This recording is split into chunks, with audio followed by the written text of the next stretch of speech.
আজকে আমি তোমাদের সাথে শেয়ার করবো আমি বাড়িতে কীভাবে কোল্ড কফি বানাই। আর এটি কিন্তু one of the best cold coffees I have ever tried. So ফার্স্টে আমি এখানে নেসক্যাফে কফির দুটো পাউচ নিয়ে নিয়েছি। আর এই দেখো কিছু একটা করতে যাবো আর কান ধমনে এড়িয়ে কোনো হয়, এটা কখনো হয় না। যাই হোক, তারপরে আমি এখানে 4 টেবিল স্পুন চিনি দিয়ে দেবো। আর এখানে কিন্তু 3 টেবিল স্পুন মতো আমি চিনি দিয়েছি, বাট পরে কিন্তু আমি আরও 1 স্পুন চিনি দিয়েছিলাম। দেন আমি এখানে এখন চিল্ড মিল্ক দিয়ে দেবো। আর এই দেখো দুধটাও ঢাল থেকে পড়ে গেল, মানে আমি কী বলবো, আমার কিছু বলার নেই। যাই হোক, এখানে আমি যেহেতু বরফ ইউজ করিনি, তার বদলে আমি চিল্ড মিল্ক ইউজ করলাম। দেন আমি কফি ফ্রথার দিয়ে ভালো করে ফ্রথ করে নেবো একটা স্মুথ এফেক্ট আর একটা ফোম ক্রিয়েট করার জন্য। বাট আমার ফোমটা ঠিক করে ক্রিয়েট হয়নি, কারণ কি আমি এখানে দুধটা একটু বেশি ঢেলে ফেলেছিলাম। তোমরা যদি ফোম ক্রিয়েট করতে চাও তাহলে দুধটা একটুখানি কম ঢালবে, দেখবে খুব সুন্দর একটা ফোমি ব্যাপার আসবে।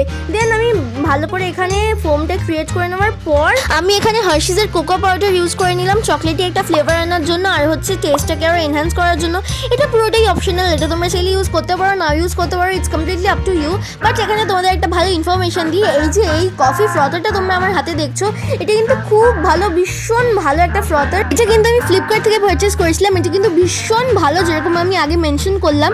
আর তোমরা যদি এটা পারচেস করতে চাও তো আমি লিঙ্ক দিয়ে দেবো ডেসক্রিপশনে, তোমরা সেখান থেকে পারচেস করতে পারো। দেন আমি পুরো চিল্ড মিল্কটাকে দিয়ে দিলাম। আর লাস্টলি আমি আরেকবার ভালোভাবে ফ্রথ করে নিলাম একটা স্মুথ এফেক্ট আনার জন্য। দেন আমি উপরে একটুখানি কোকো পাউডার স্প্রিঙ্কল করে দিলাম।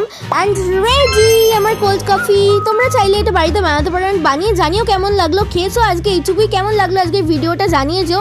যদি ভালো লেগে থাকে তাহলে please like, comment, share, subscribe বা ফলো করে দিও। দেখা হবে পরের একটা নতুন ভিডিও নিয়ে, ততক্ষণে স্টে টিউন, সবাই ভালো থেকো, বাই।